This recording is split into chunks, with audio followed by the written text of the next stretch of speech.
Camarades peuple d'Afrique, peuple de Côte d'Ivoire, peuple d'Afrique du Nord, du Sud, de l'Est, de l'Ouest en passant par le centre, chers camarades, soyez salués en vos rangs, grades et qualités. Camarades, je vous demande ici sans plus tarder de partager au maximum cette vidéo. Aujourd'hui là, les informations sont trop. Les informations sont trop. Partagez au maximum la vidéo. Partagez-la partout. Sur Facebook, sur YouTube, sur Instagram. Yeri, Yorobe, tous les sotoklo, tous les koulangayo, tous les gloglo, tous les crefeyuro, chers camarades. Partagez la vidéo là-bas, quittez ici. Chers camarades peu d'Afrique, je voudrais de prime abord vous souhaiter bon mois d'octobre à toutes et à tous. Moi-même, je suis un enfant d'octobre. Moi-même, je suis né en octobre. Donc, mon anniversaire, c'est le 16 octobre. Mon fils est d'octobre aussi. Son anniversaire, c'est le 30 octobre. Et que, tellement que le mois d'octobre est collé à moi. Le PPACI, là, il est né en octobre. Il est né le 16 et le 17 octobre. 2 jours de naissance. Donc, le PPACI et moi, là, quand on fête anniversaire du PPACI, là, moi-même, là, c'est mon anniversaire aussi. C'est-à-dire que je suis en train de préparer l'anniversaire du PPACI. Je prépare moi-même mon anniversaire. Et puis, je prépare l'anniversaire de mon enfant. Et je suis sûr encore, mon prochain enfant, là, c'est en octobre va naître. Octobre, c'est un mois de ouf. Bon, on connaît. Chers camarades peuple d'Afrique, on va rentrer dans la vie de ce sujet très rapidement. Aujourd'hui, en Côte d'Ivoire, il y a eu une manifestation spontanée à Saint-Brobo,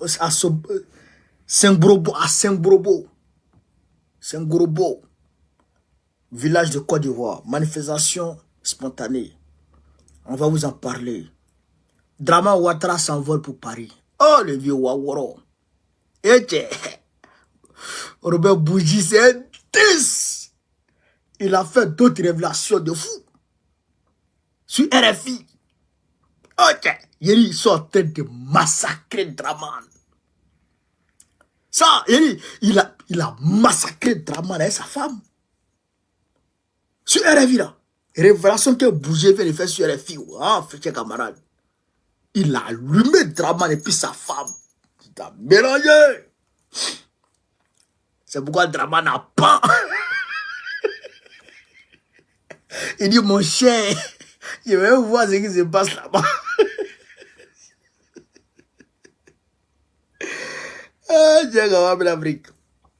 L'ouest de la Côte d'Ivoire, c'est Yoromania. On va vous parler de ça. Camarade peu d'Afrique. Allez où je parle là. Frère.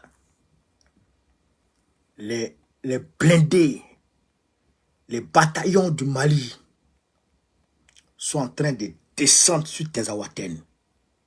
L'opération avec les raids terrestres ont démarré sur Tezawaten. Là, ce qui s'est passé à Kidal, où l'armée malienne fonçait sur Kidal et puis ils sont allés prendre Kidal. Là, ils sont en train de foncer sur Tezawaten. Là, ils ont préparé, chers camarades peu d'Afrique, une armada. On va y arriver. On va y arriver. Partagez la vidéo. Tout le monde en pompe les cœurs. Tout le monde en pompe les cœurs. Tout le monde en pompe les cœurs.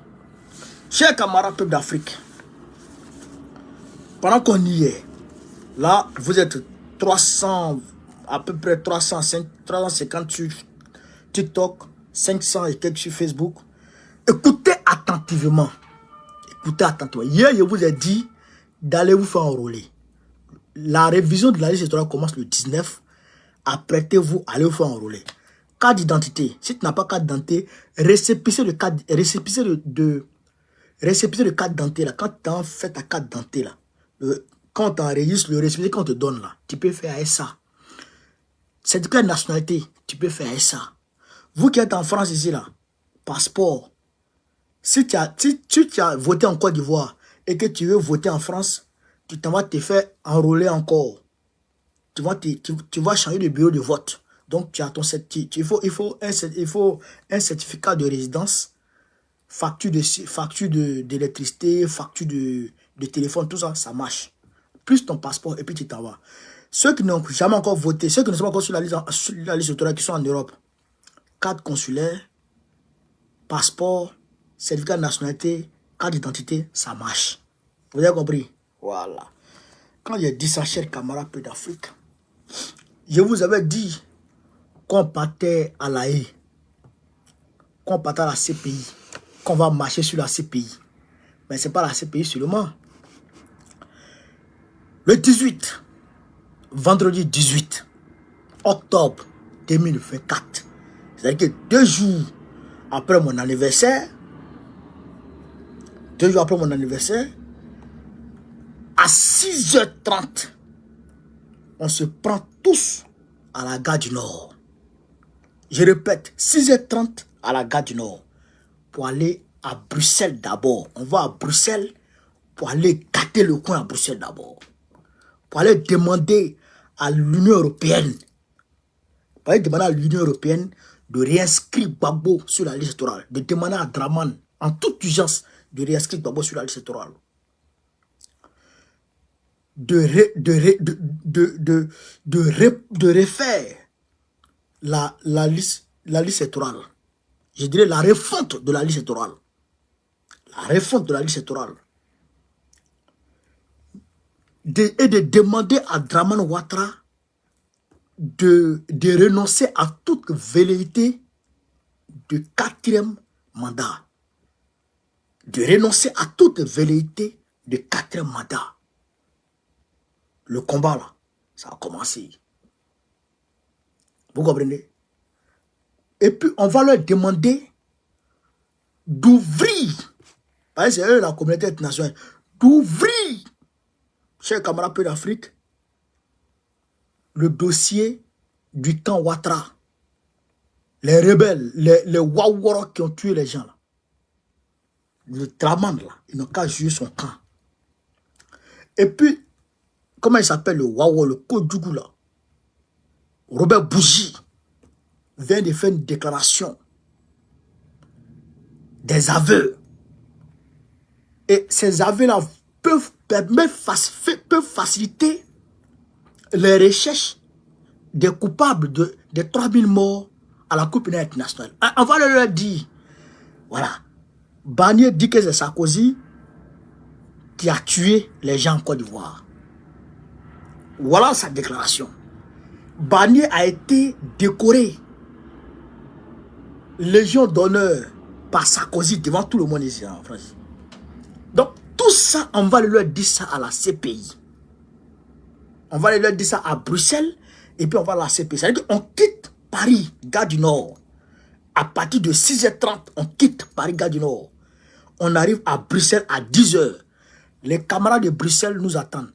Je profite pour appeler tous les camarades de Bruxelles, tous les panafricanistes de Bruxelles, tous les militants, tous les sympathisants du PPACI qui vivent à Bruxelles. De toute façon, le camarade Titulo va faire le travail. On a confiance au camarade Titulo et on a confiance aux camarades panafricanistes qui sont ici et qui ont des bases là-bas. Parce que le camarade Titulo sera contacté. Bon, je pense qu'il a déjà été contacté par le camarade représentant Blaise Ogo Pascal, donc il va faire le travail. Mais je vous appelle à vous mobiliser devant l'Union européenne. Tous les Africains de Bruxelles, tout le monde devant l'Union européenne, le vendredi 18, à partir de 10h00, tout le monde devant l'Union européenne. Voilà. Quand on va finir avec l'Union européenne, on trace. On trace on va à la CPI. Pour aller demander à la CPI de venir demander à Barnier qu'est-ce qui se passe. Est-ce que vous comprenez ça? Voilà. Donc, tout ça là, on est en train de faire. On va lire une motion à Bruxelles et puis on va lire une motion à la CPI. Donc, mobilisez-vous le 18. Mobilisez-vous. Pour ceux qui veulent, comment on appelle ça, y participer, le transport aller-retour, Paris-Bruxelles, Bruxelles-CPI, Bruxelles-La Haye, Paris, aller-retour, ça va être 45 €. Aller-retour, ça va être 45 €. On a déjà les cars. Vous comprenez? On a déjà les cars. Donc, mobilisez-vous. Mobilisez-vous. Pour ceux qui veulent y participer, contactez-moi en inbox. Pour ceux qui veulent y participer, contactez-moi en inbox. Vous avez compris? Voilà. Chers camarades peu d'Africains, il dit ça. On va maintenant rentrer dans le vif du sujet. Alors,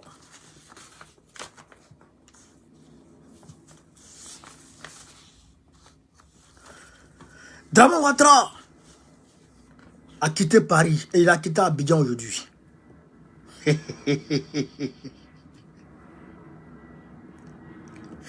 Viens là, il est bête. Il est bête ce vieux. Dramane, il est bête. Il a quitté Abidjan très rapidement. Hier, il a fait son assemblée avec ses gars. Quand il a fini de l'assemblée, mon cher, aujourd'hui, le voici, avec son vieux chapeau. Avec son vieux chapeau. Là, il a sa femme, hein. Go toin là. Donc, il a quitté Abidjan. Là maintenant, il a Paris ici. Chers camarades, là il a Paris ici. Mais qu'est-ce qui s'est passé? On nous a dit en début de semaine passé, lundi passé là-bas, on a appris dans les coulisses que Dramane voulait être candidat. Que Dramane voulait faire, il voulait payer sa candidature. Quand Banya, quand Bougie a mis beau, il est tombé en transe d'abord. Frère, il est tombé en syncope. Oh, crise. Ils l'ont requinqué, ils ont mis les appareils. Oui. Ils ont chassé tout le monde du palais. Oh, couché comme ça. Puis il y a sérum ici. Et puis il y a truc là, ils ont mis truc d'oxygène là comme ça. Puis là, voilà. Putain, frère, quand il s'est réveillé comme ça, il dit Robert Bougie, on dit Gaou là. On dit vieux Gaou là. On dit c'est Bougie Gana. C'est Bougie Gana, ouais, le côté déjà prendra. Donc, quand il a vu ça, il devait faire une déclaration. Il devait faire une déclaration, mais pour dire les candidats. Comme façon Gbagbo a fait là. C'est-à-dire que dans un premier temps, on a demandé à Gbagbo d'être candidat. Et vous comprenez ça? Gbagbo, il a dit, il n'a pas répondu d'abord.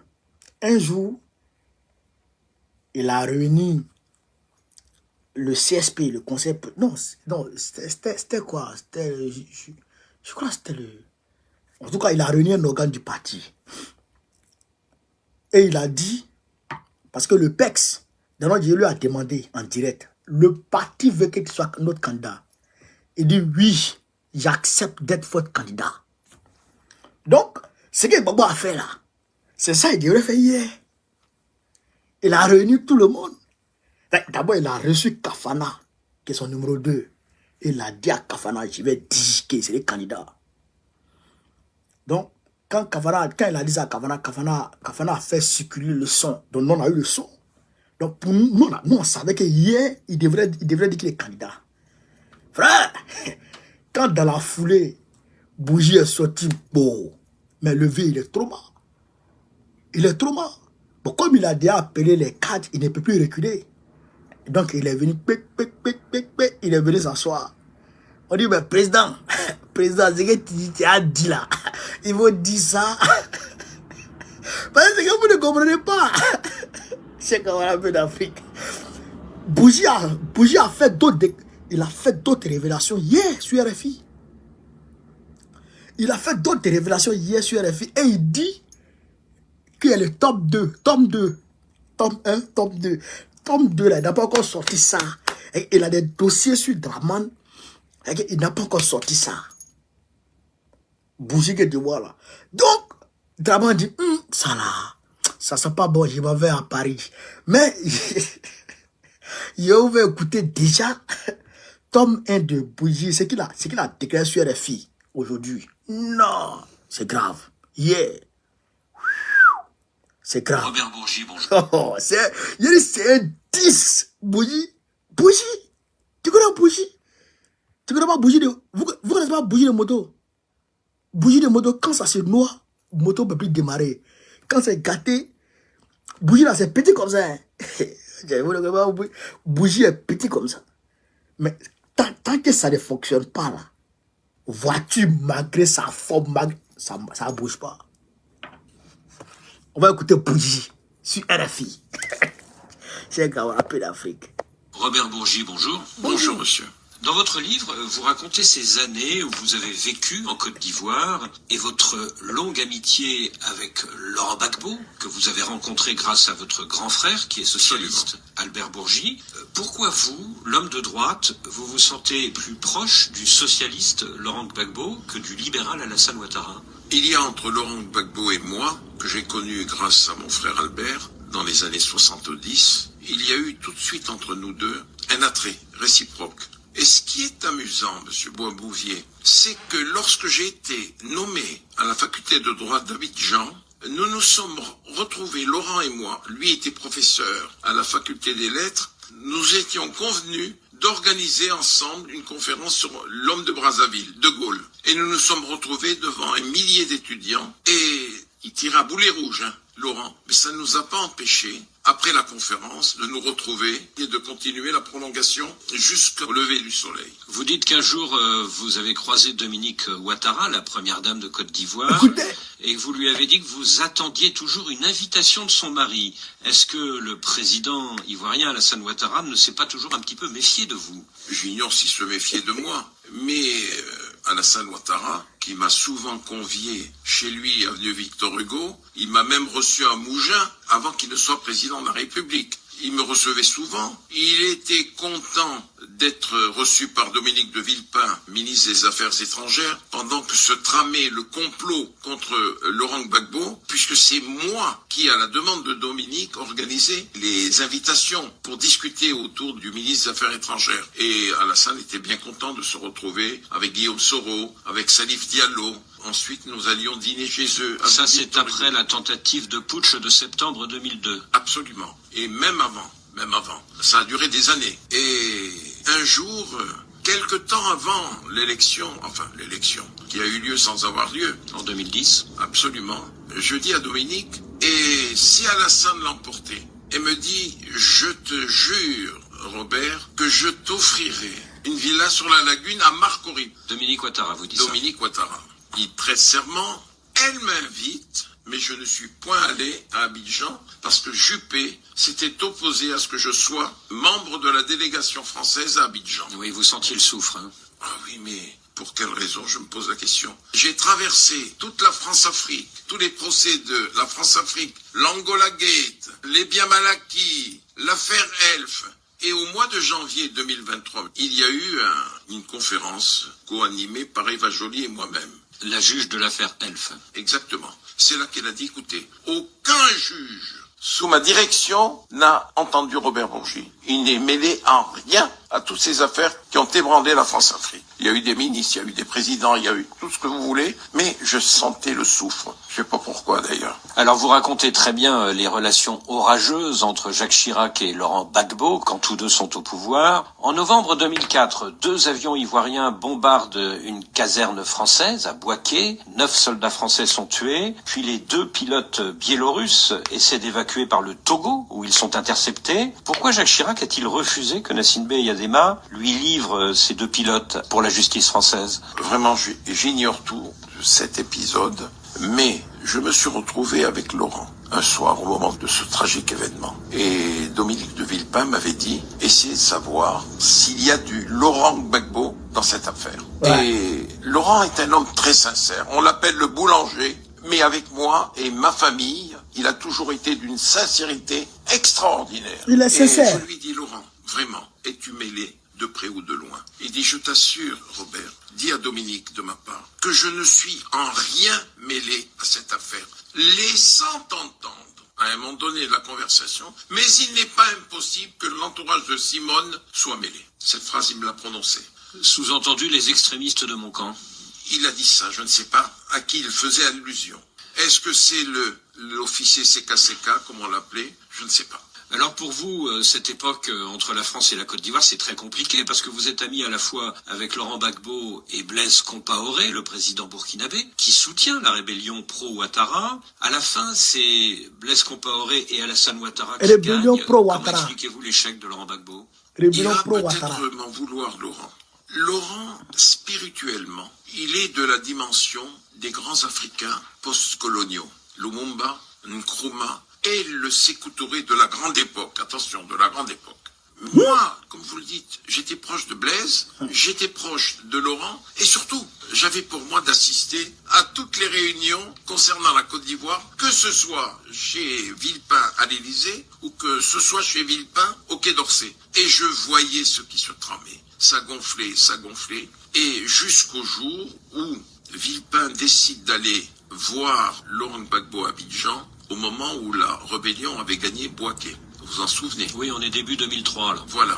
Et j'arrive la veille. Et Dominique, comme vous le savez, je précédais de partout Dominique. Qui était ministre français des Affaires étrangères. L'intervention était à son comble. Et je dîne chez Laurent et Simone. Et Simone me dit, tu vois, Robert, CKCK va s'occuper de ton Villepin, le capitaine CKCK. Je lui dis, Simone, comment tu peux me parler comme ça? Comment tu peux me parler comme ça? Et c'est là que Laurent lui dit, Simone, calme-toi. Bob est des nôtres. Bob, c'est vous, hein? C'est moi. Et Dominique arrivait le lendemain. Dominique de Villepin. Dominique de Villepin, pardon.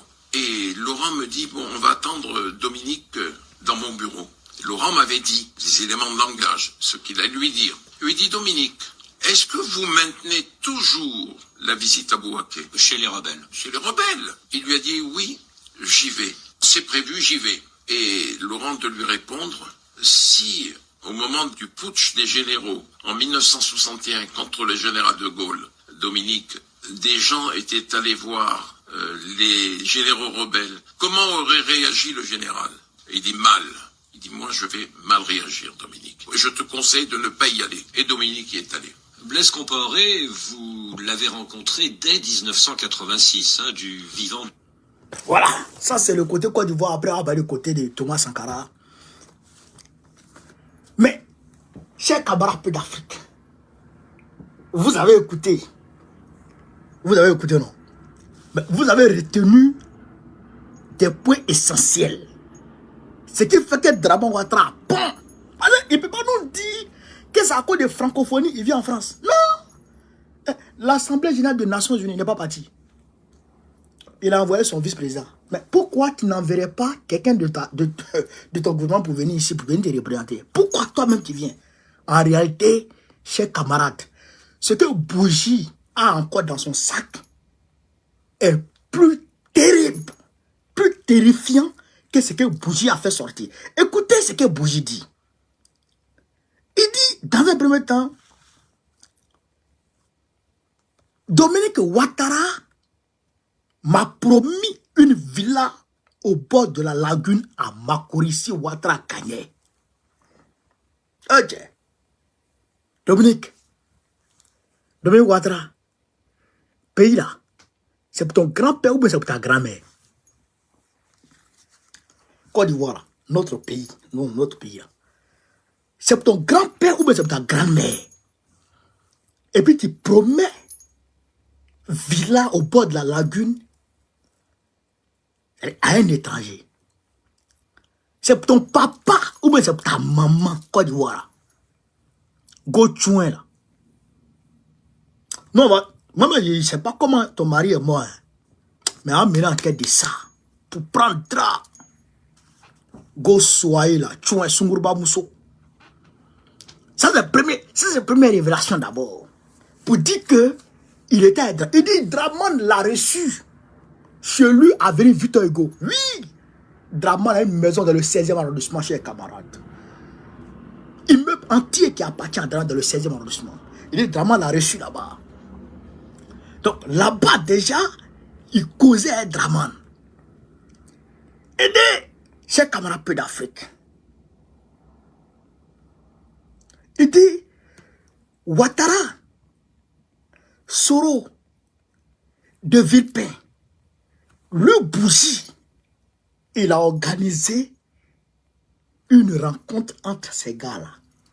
Parce qu'il est très important de signaler que malgré Jospin, qui était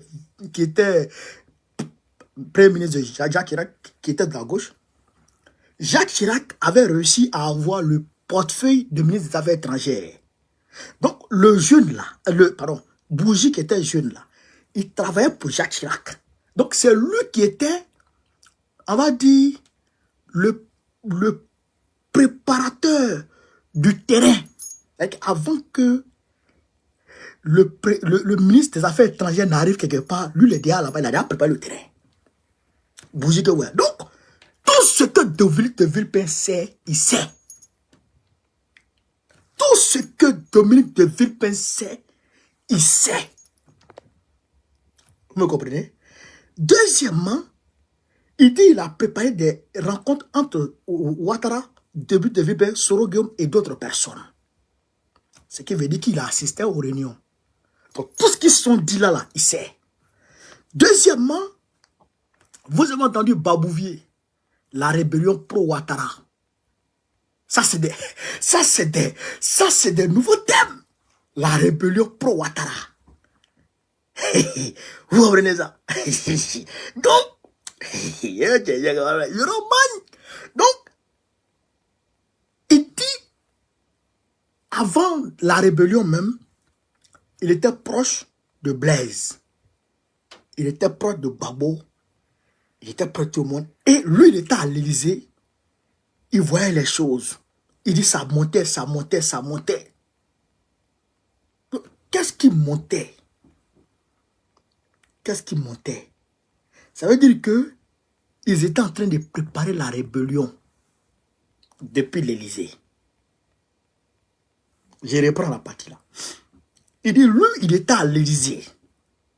Il était il assistait aux réunions. Et puis, il voyait que ça montait, la tension montait. Jusqu'à ce que la tentative de coup d'État échoue. Et que Dominique Villepin s'en va maintenant en Boaké. Vous avez compris ça. Ça veut dire qu'avant même la rébellion,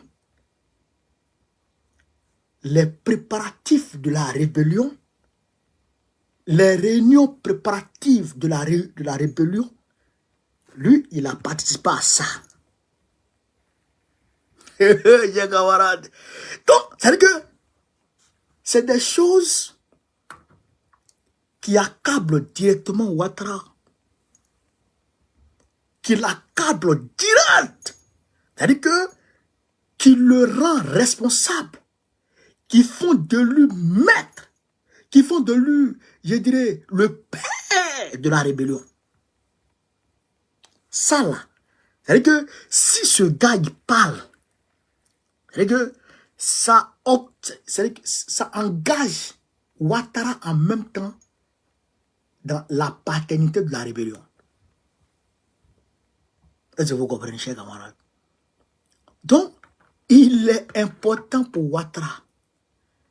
Il est même primordial pour lui de se déplacer pour venir demander pardon à celui qui fait parler le gars là. Lui là. Il faut venir demander pardon à celui qui est en train de faire parler ce gars. Parce que celui qui fait parler Robert Bougie, si il appuie toujours sur le bouton Bougie et que Bougie parle, ça peut créer, chers camarades d'Afrique, des émeutes en Côte d'Ivoire. Ça peut créer des insurrections en Côte d'Ivoire. Déjà même, l'affaire où Bougie a dit que Gbagbo a gagné, regardez l'émotion que ça a créé. Regardez la vague d'indignation que ça a créé sur la toile et dans le monde. Imagine, il vient détailler comment la rébellion a été organisée, comment Ouattara a pris part aux réunions, quels étaient les propos de Ouattara. Il cite les propos. Il cite et il dit textuellement ce que les gens disent. Non, le gars, il a une mémoire. Il a une mémoire d'éléphant. Bougie, c'est un 10. Frère, et puis tu ne peux pas porter plainte. Jacques Chirac a porté plainte contre lui, il a échoué. Bougie qui est là. Jacques Chirac l'a attaqué, il a échoué. Tu ne peux pas, parce qu'il a les preuves, il a les lettres. Didier, merci beaucoup pour les cadeaux. Il a les lettres, il a les preuves, il a tout consigné. Tu ne peux pas. Chers camarades, c'est lui et puis la fille d'Omar Bongo qui avait le code des valises que Omar Bongo envoyait à Jacques Chirac. 555. 3 x 5. Ça, c'était le code des valises d'Omar Bongo. 555. Oh, tiens. Frère, le gars là, le gars, il est bé. Il est bé. Il connaît tout. Mais il dit son deuxième livre sort. Mais regardez, il parle sur France 24. France 24. Aux heures de déjeuner. Dîner, il parle sur TV5 Monde. Au journal Afrique. Où tous les Africains sont branchés, il parle. France 24, où tous les Africains sont branchés, il parle. Il va parler sur RFI encore. Où tous les Africains sont branchés, il parle. Il va parler sur Sud Radio. Les médias, ça n'en parle pas. Frère, c'est pour détruire Draman.